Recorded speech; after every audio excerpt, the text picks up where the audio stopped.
There is an unspoken rule in the Nobility Academy. True nobles only eat the crescent-shaped flesh of the gills when eating fish.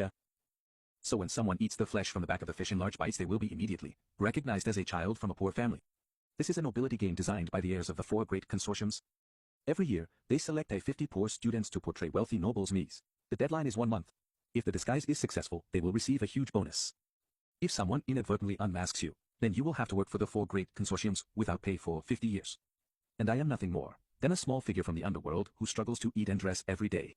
But by mistake, due to an accident, I was selected by this Nobility Academy while delivering food.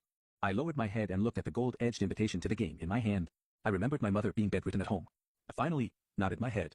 I decided to participate in this strange and absurd game. On the opening day, I made an effort to display the banner of a wealthy family, cold and distant. Dragging a suitcase from a low-key luxury niche brand, I entered the school gate. The gate was filled with young nobles, both boys and girls, who had come to watch the show. Simply because today was the day this nobility game officially began. Everyone was looking on with anticipation. For those clumsy performers who were about to appear, I had one thing clear in my mind. To disguise themselves as nobles would reveal nervousness and an embarrassing ridicule. Someone had even set a bet for this, guessing how many days these despicable commoners could hold out this time.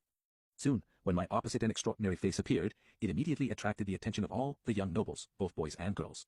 My eyebrows and eyes radiated an inherent aura of coldness and reserved nobility, causing a group of young nobles, both boys and girls, whispering and guessing my identity. I frowned slightly. I looked at the crowd that was completely blocking the school entrance. Then I lowered my head and stared at the wet and bumpy ground. I raised my hand and impatiently picked at my ears. Then I pointed to a noble boy who was standing to the side dumbfounded.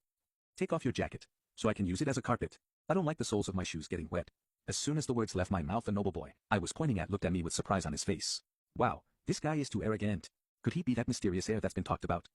The originally noisy crowd fell silent for a few seconds, but no one dared to refute, because this year the 4 major consortiums had come up with a new trick to increase the difficulty of the game. It turned out that they let the heirs of the richest families who had already retired pretend to be newly arrived commoner students. Although I was only carrying a suitcase of a minority brand, but for a moment, everyone was unable to distinguish whether I was a commoner imposter disguised as a young master, or whether I was from a high-level wealthy family, pretending to be weak to deceive them. I narrowed my eyes, with a cold expression. The feeling was as if I didn't take anyone seriously. Every place my gaze swept over made the stunned young masters and young ladies feel a bone-chilling cold. The air seemed to freeze. No one dared to move even slightly, for fear of offending that legendary heir of a high-level wealthy family. My goodness, who is this person? This aura is too strong. But there are also students who don't like my arrogant attitude. And they retort. Just a slightly clever trick than the others? Yes. I approached that young aristocrat with a displeased expression on her face and before everyone's astonished gaze, I raised my hand and slapped her. "What did you say earlier? Louder. I didn't hear you properly." After saying that, I took a handkerchief from my pocket and wiped my hands with a disgusted expression. No one expected me to act without thinking twice. They immediately started arguing. How courageous. That's the daughter of Wei Defu.